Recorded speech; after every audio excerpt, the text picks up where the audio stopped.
Hello, Quiet Rioters, and welcome to a mini episode with me, Naomi Smith, and my guest making his debut on Quiet Riot. It's Professor John Curtice. Nice to be with you, Naomi. Welcome, John. Listeners, this week I wanted to focus on Scotland. John is Professor of Politics at the University of Strathclyde, and I think we can all agree has forgotten more about polls and elections than any of us will ever even learn. So we're going to chat about the Scottish Conservative leadership race, what's happening in Holyrood, and the general political culture of Scotland. I hope you enjoy the show.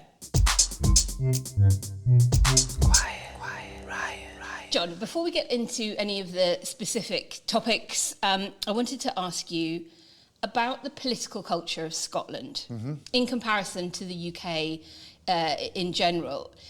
So is it broadly the same? Is it actually quite different? If so, how?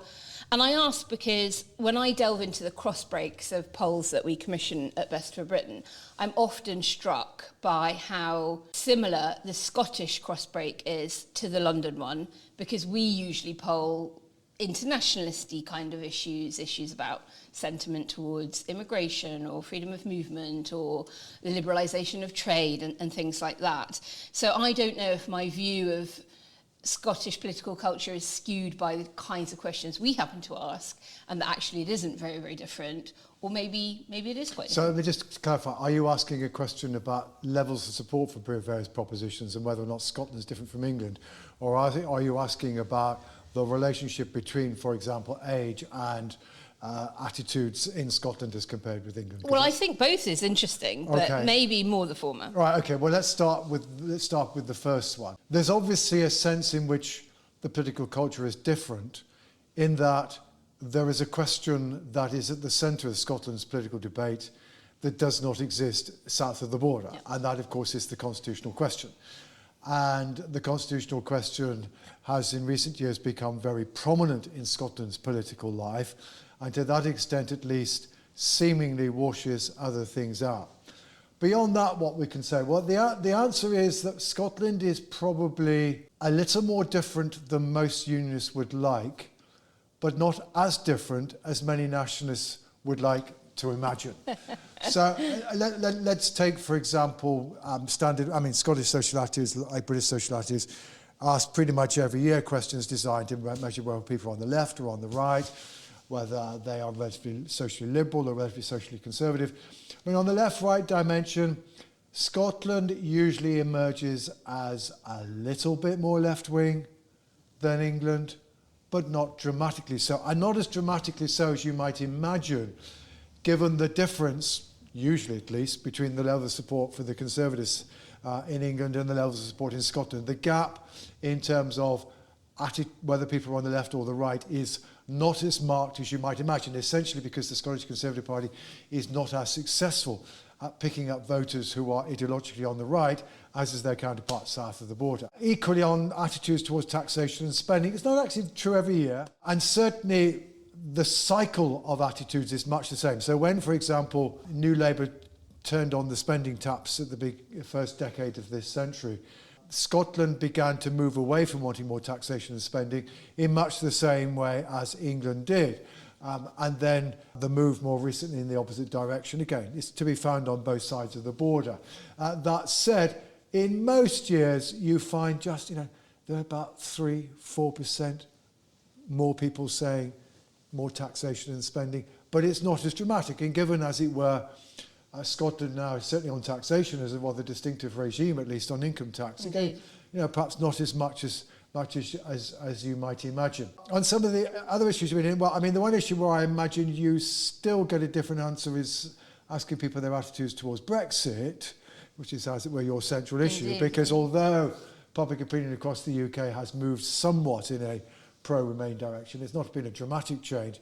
And, you're still talking about in England, maybe around 55% of people saying they would vote to rejoin, whereas in Scotland the figure is going to be around 2/3, right? Yeah. And that difference is still there, and it has not changed. On other issues that might be thought to be associated with it, well, Scotland in some research, so Migration Policy Scotland's done some research, suggesting that Scotland is rather more liberal on immigration, and certainly at elite levels Scotland is more liberal because it's going to suffer more from the demographic time bomb than is England. But other data, particularly work I did on Scottish social attitudes a few years ago, we came to the conclusion that basically there wasn't that much difference, because although it's undoubtedly true that the civic conception of national identity that the SNP promote, i.e. you're Scottish if you live here, we welcome new Scots, so long as they're committed to Scotland, and therefore the vote for the SNP is a relatively liberal one. Actually, the vote for the Unionist parties tends to be more socially conservative of that south of the border. And certainly in that vein, by the way, the one thing the Labour Party does not have north of the border is a predominance of support amongst those who would like to rejoin the European Union. Whereas south of the border, Labour's vote is predominantly a Remain vote, much as Keir Starmer would not like that to be true, perhaps. North of the border, because the SNP picks up so much of that vote. Yeah. And of course, the other thing one has to say, which is central to your interest, Naomi, is that the other way in which things are different is that the question of Brexit is not, as it were, an isolated issue. It is now intertwined with the question of independence. And there's a little bit of a story behind this, which if I can give you the luxury of explaining it to you. Go for it. So, if you go back to the 2014 independence referendum, doubtless you were following all this, we spent hours arguing about whether or not an independent Scotland could or could not be a continuing member of the European Union. And in true pantomime fashion, those on the yes side said, oh yes we can, and those on the no side said, oh no you can't, with occasional backing from then President Barroso. That debate was in fact a complete and utter waste in time. It's a wonderful case study in the failure of politicians to understand what are the issues that are actually central to a campaign. Because in fact, there was very little relationship in 2014 between people's attitudes towards the European Union and whether or not they voted yes or no. Although the SNP, since around 1990, and by the way, no longer than that, had been in favour of independence in Europe, there was always a minority of SNP/yes supporters who said, what's the point of liberating ourselves from London, only to put ourselves in chains to Brussels?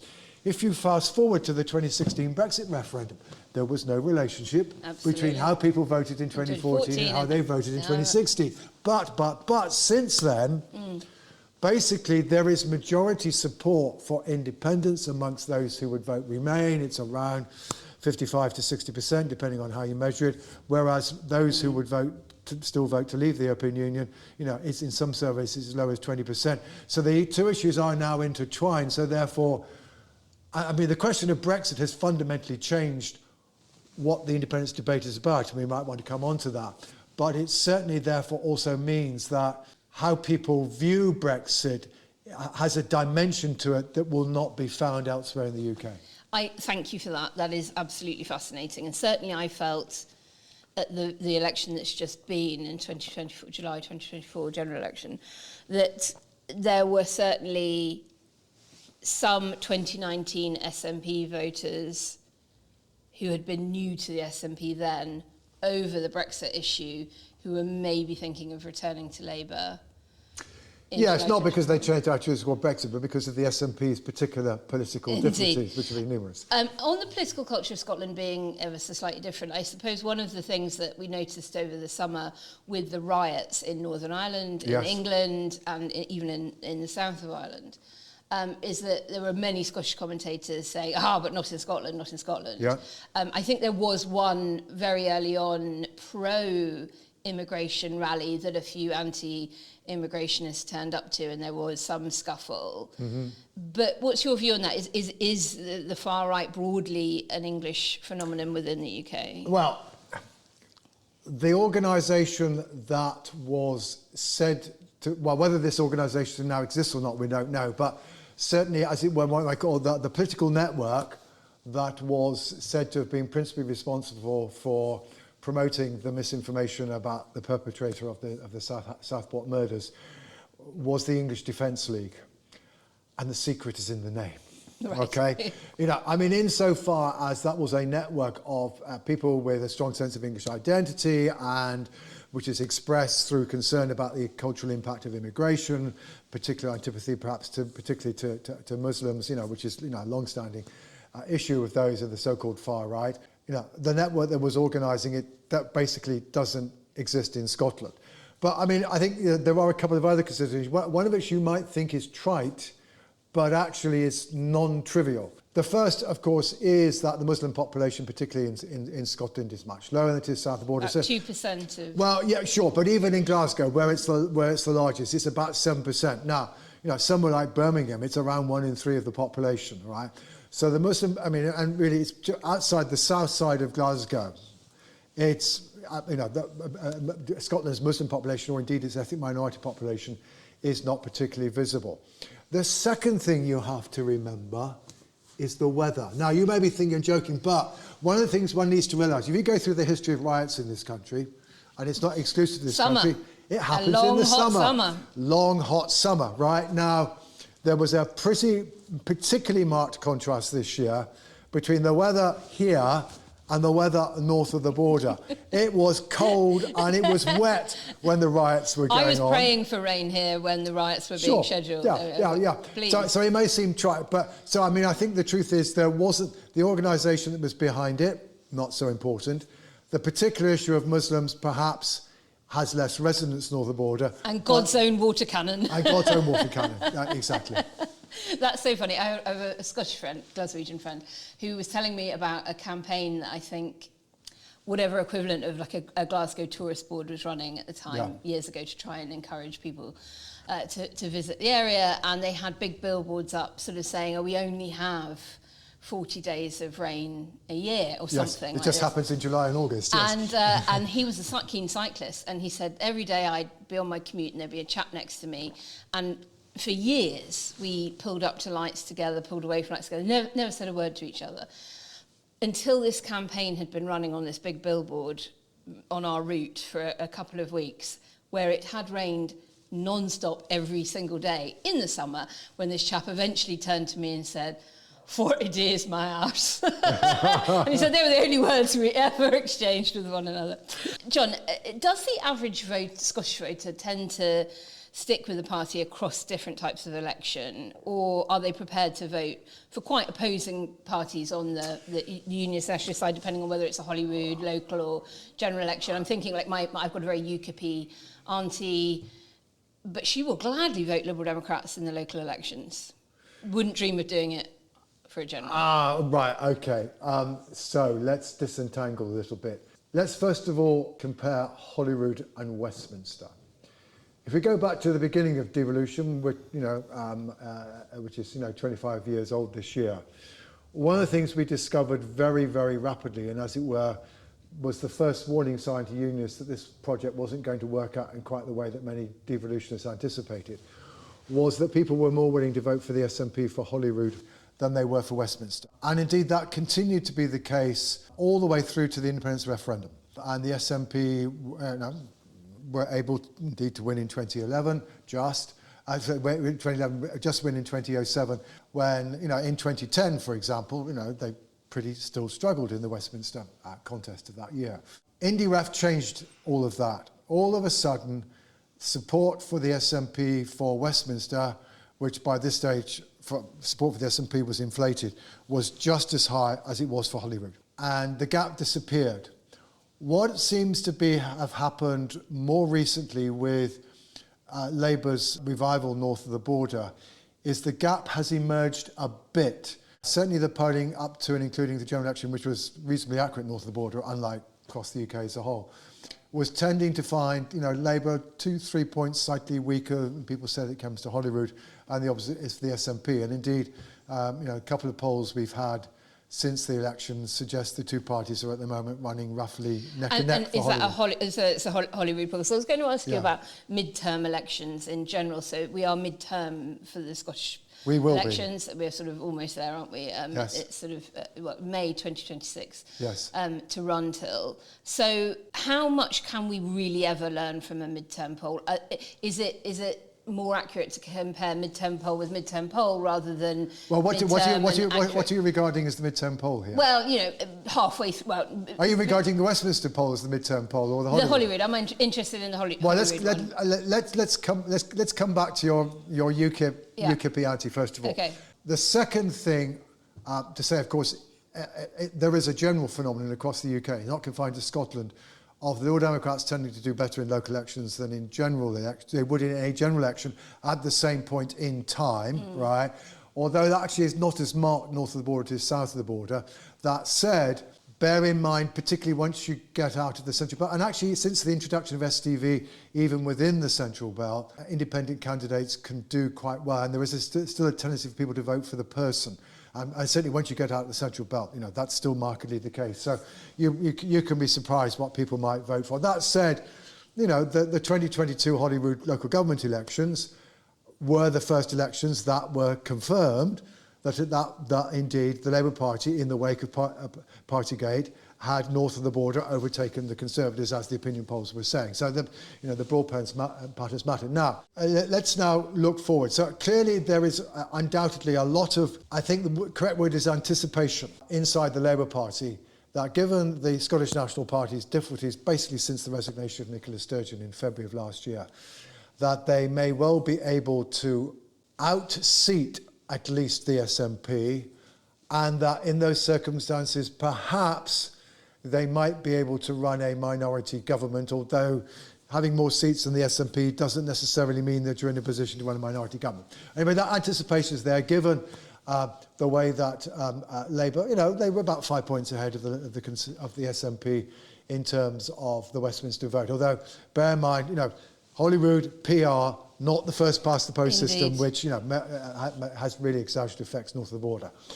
Now, what I think one has to say at this point, the first lesson of the 2024 election is, do not assume anything about the outcome of the next election on the basis of what happened in the last one, all right? Some of us can remember in the early autumn of 2021, the Insight column on the Sunday Times, insidery stuff about how Boris Johnson is preparing for a two-term premiership, and the Labour Party is going nowhere, and the rest is history. Indeed. Okay.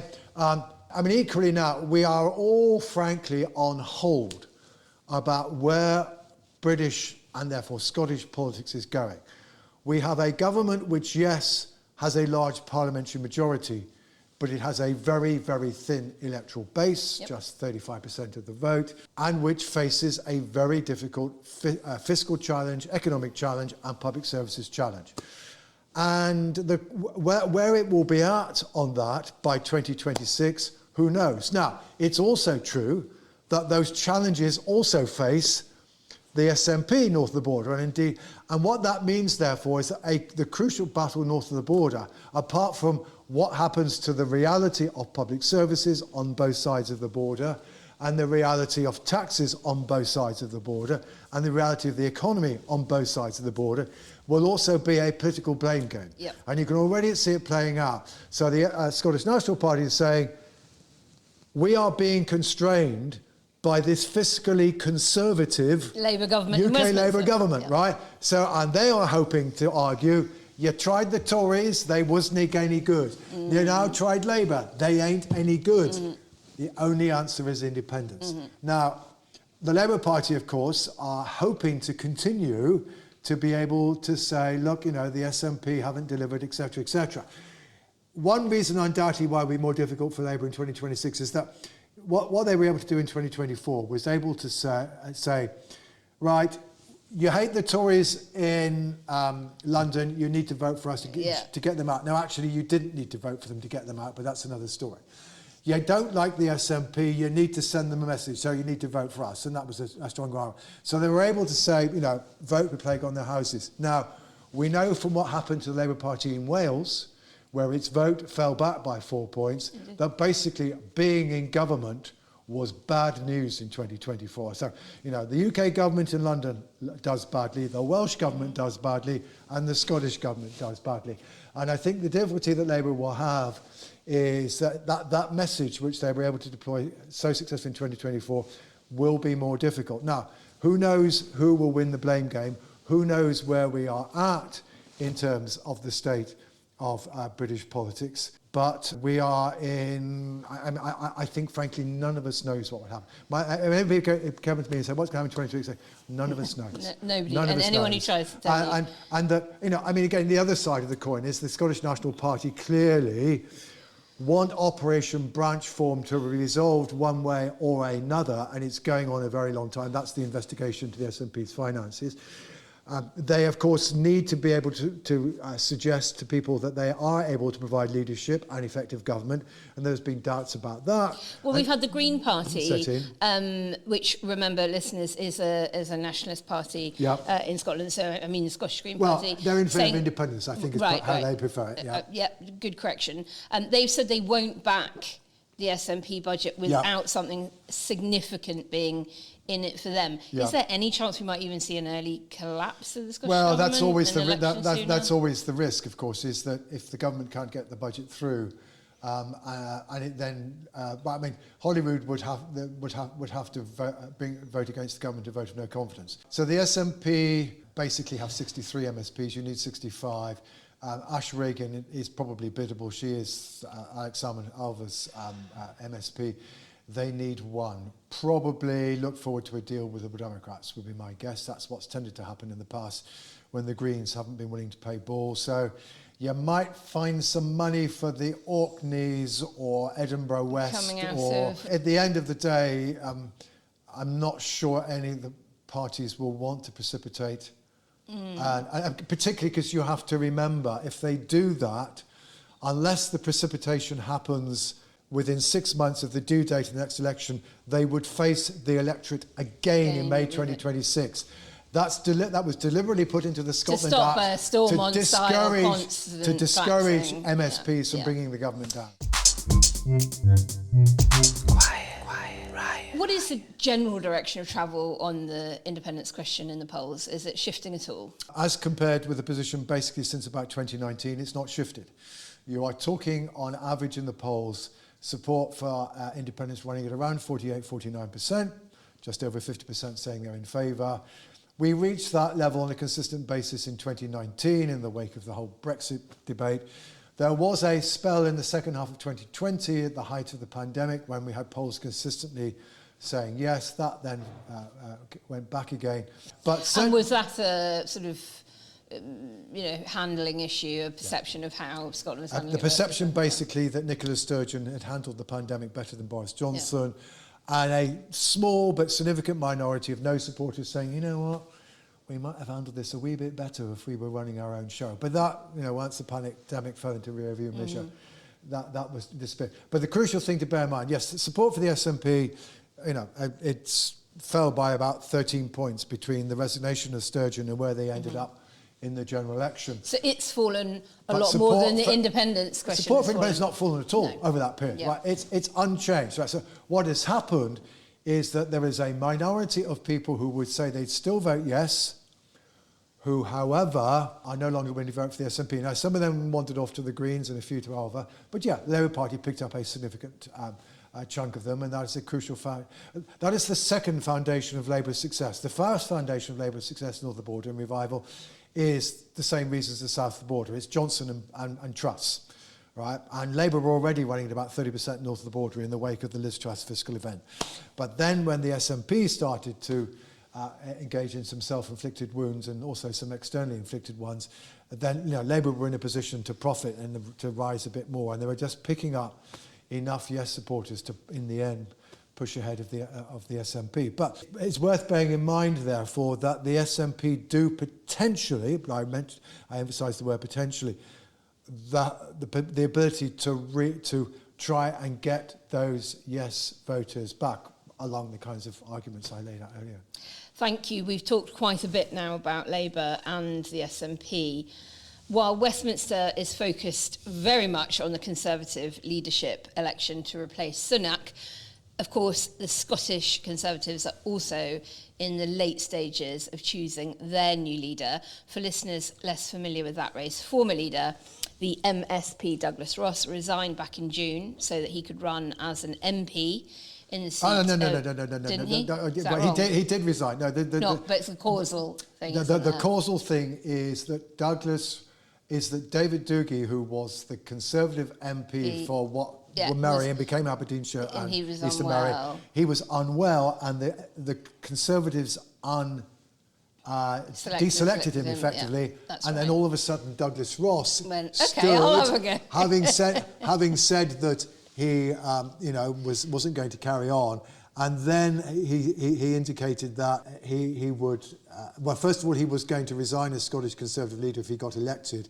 and then basically he had to announce he wasn't going to stand again because he basically lost the confidence of his MSPs, basically trying to copy back off the Westminster. To remember this detail. And in the end, of course, he lost. It was the only seat that the Tories didn't manage to hang on to. So Douglas Ross then does contest Aberdeenshire North and Moray East. He was defeated by the SNP candidate Russell Findlay. Murdo Fraser and Megan Gallagher are now the three final candidates to replace him. Correct. Ballot papers have gone out to Conservative Scottish members. The winner, unlike in the national race, will be announced ahead of the party conference on the 27th of September. Indeed.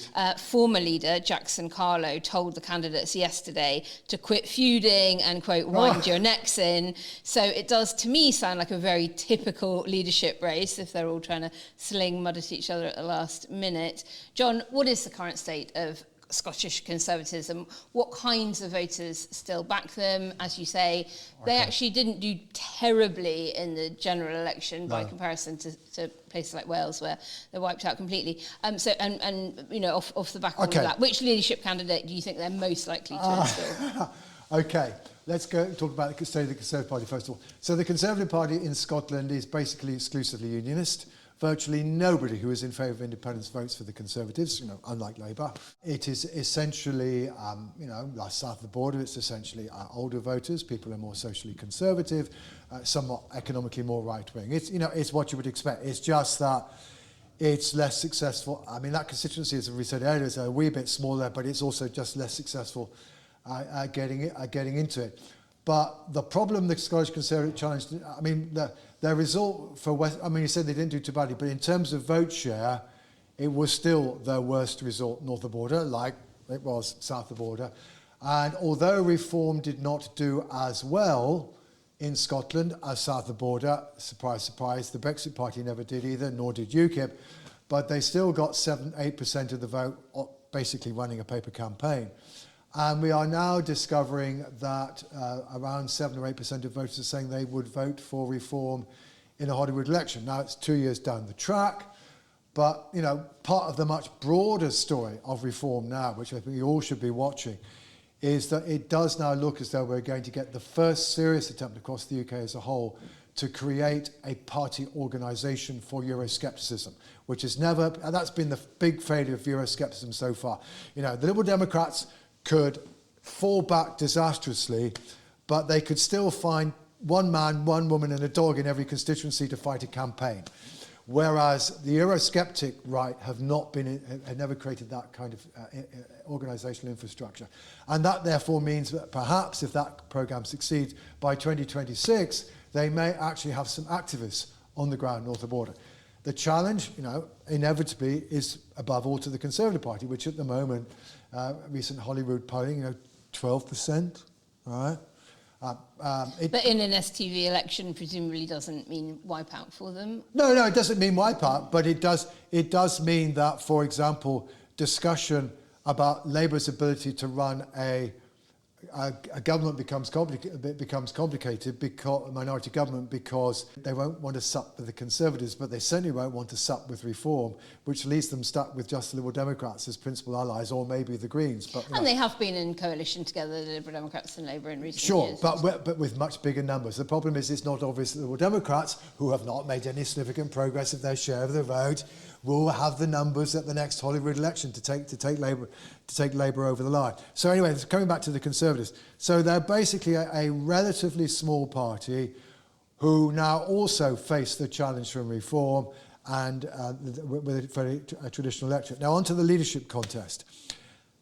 Well, basically, Murdo Fraser, of course, this is his second attempt. He's the most experienced of the three. He stood against Ruth Davidson after the 2011 Holyrood election, and perhaps was unwise to indicate that he thought that the Scottish Conservatives should, like the Bavarian CSU, become semi-independent of the broader Conservative Party in order to try, indeed, to deal with the fact that the Conservative Party north of the border often seems to suffer from fallout from Westminster. And that did not prove to be terribly popular. He's not repeated that line now, but the question is whether or not he has a broader reach. Russell Finn, one of the rows has been that Douglas Ross was recorded saying that he thought that Russell Finlay should be his successor, and that caused quite a row about whether or not Russell Finlay was being favoured by the official machine or not. And certainly a couple of the potential candidates stood down in the wake of this row and fell in behind Murdo Fraser. And then there's Ms Gallagher, who is the deputy leader at the moment, who has now resigned as the deputy leader because of concern about the whole row over Douglas Ross and what he did or didn't say about Russell Finlay. I mean, there's been no polling of the Scottish Conservative membership, small as it is, and I don't think any of us frankly knows. I've not even seen any polling of Conservative voters. I don't even know how many members they have. So it's all a bit of a mystery, and it's become very much a fight about allegations about favouritism and factions, etc., etc. Within a sense, I guess Murdo Fraser positioning himself as the experienced, traditional but outsider candidate, and Russell Finlay, I guess, the journalist, the person who thinks he can communicate more effectively to the wider public. But, all of them are saying, we need to communicate more effectively with the public, we need to communicate our values. Well, it's all the kinds of things that candidates all say. The obvious question it begs is how.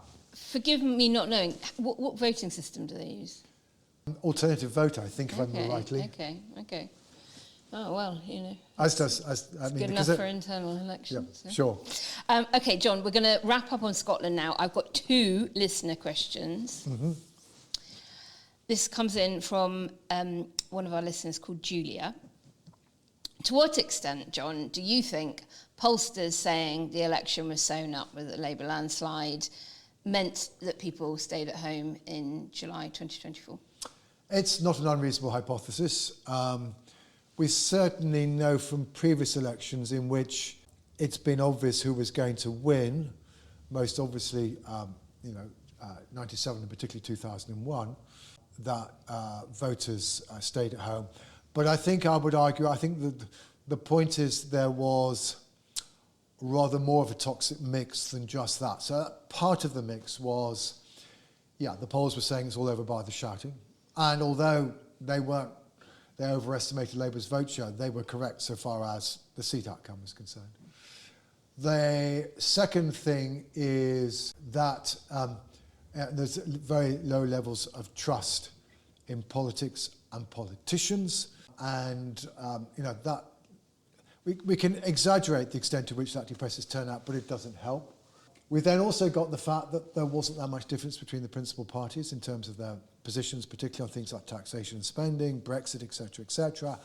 And that, again, historically, particularly 2001, seemed to depress turnout, to which we then add a bunch of boring politicians.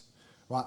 Neither Sir Keir Starmer nor Rishi Sunak are particularly effective at the quintessential art of politics, which is the ability to create a narrative and to communicate and to set a sense of direction.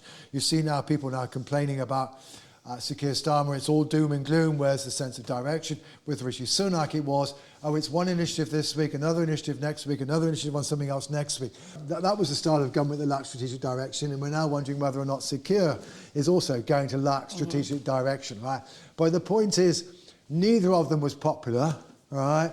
Neither of them enthused the electorate. So you put all that together, and there were certainly plenty of reasons why voters were going to stay at home. So I wouldn't just blame the polls, I would also blame the politicians. Next question. We have heard Naomi on previous shows talking about the British election study. Yes. When is the 2024 review of the general election likely to be out?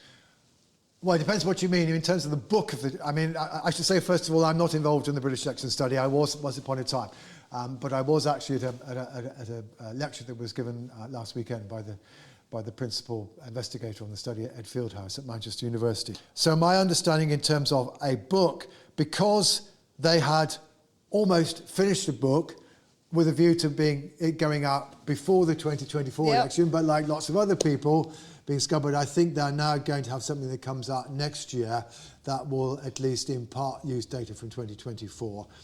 The thing, of course, that people like me are interested in is the data they collect, which is then made available to academics. That always takes a while.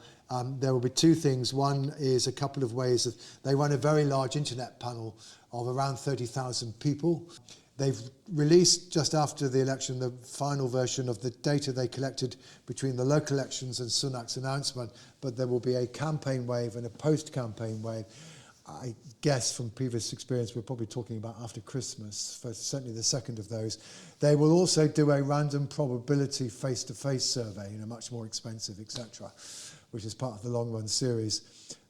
Given how long that takes to do again, you're probably talking about Africa. So people like me will start calling over the data when it becomes available, but I anticipate that may well be next year. But some of us are already using some of the data they collected through to the election announcement, and given that basically the election campaign didn't change very much at all, apart from Reform doing better, and indeed if you've been following the data they've been collecting through this Parliament, not a lot has changed since the Liz Truss fiscal event. Probably what we are saying now is probably going to end up being pretty close to the final truth. Well, once all of that data is out and crunched, I'm sure you'll probably be doing some chat about it on your podcast, Trendy, a podcast that you do with Rachel Wolf. Listeners, do make sure you're subscribed to that. But we'd love to have you back on Quiet Right to talk through some of that. That is all we've got time for today. Listeners, I hope you've enjoyed all our episodes that focus on Northern Ireland, Scotland and Wales. And of course, we have had requests for a Cornwall special too. John, you're a Cornish lad. Yes, will you come back on the show to talk about Cornwall? Yes, absolutely crucial. Yes, indeed. Thank you so much for joining me. You're welcome. Listeners, do go and subscribe to John's polling podcast, Trendy.